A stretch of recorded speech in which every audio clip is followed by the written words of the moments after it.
As I mentioned before, some of the most devastating things that happen to you will teach you the most. The way I ended up on this path was from a very tragic event.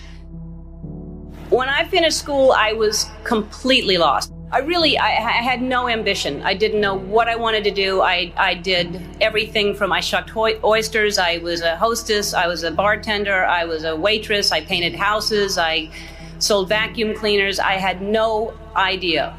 My girlfriend had been killed in a car accident, and we were living together at the time. My brother's band was performing, and we had broken up.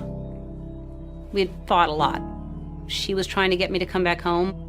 I acted like I couldn't hear her because the music was too loud. I was planning on moving back in. I just was trying to teach her a lesson, and I was staying with some friends. So I just acted like I couldn't hear, and I was being really dismissive of her. She had left before us, and as we were driving home, we saw a car, and it was split in two, and we heard sirens behind us, so it had just happened. Nobody was there yet, and we just kept going. And I found out shortly after that it was her. And I was living in a basement apartment. I had no money.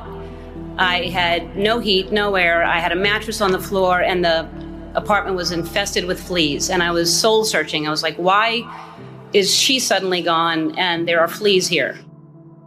I started this path of stand-up, and it was successful and it was great, but it was hard because I was trying to please everybody, and I had this secret that I was keeping, that I was gay, and I thought if people found out, they wouldn't like me, they wouldn't laugh at me. So at the time you told your dad, he was with, his new wife, right? And your stepmother.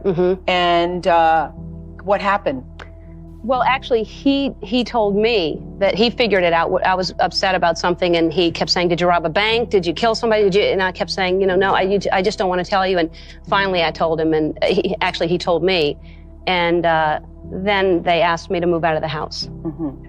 And so because she had two little girls that they worried that it would influence them. And it was still, everything was fine. It was just they didn't want me living in the house with the two little girls, which really hurt because I loved them, I finally decided that I was living with so much shame and so much fear that I just couldn't live that way anymore. And I decided to come out and make it creative, and my character would come out at the same time. And it wasn't to make a political statement. It wasn't to do anything other than to free myself up from this heaviness that I was carrying around. And I just wanted to be honest.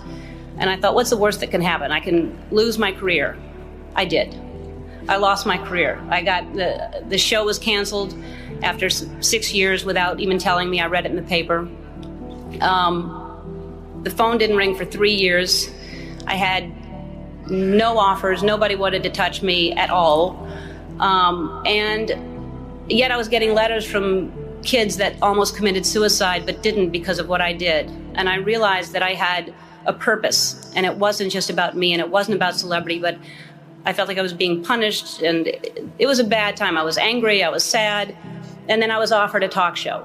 And the people that offered me the talk show tried to sell it, and most stations didn't want to pick it up. Most people didn't want to buy it because they thought nobody would watch me. And really, when I look back on it, I wouldn't change a thing. I mean, it was so important for me to lose everything because I found out what the most important thing is to be true to yourself. And ultimately, that's what's gotten me to this place. I don't live in fear. I'm free. I have no secrets. And I know I'll always be okay because no matter what, I know who I am. For me, the most important thing in your life is to live your life with integrity and not to give in to peer pressure to try to be something that you're not. To live your life as an honest and compassionate person, to contribute in some way.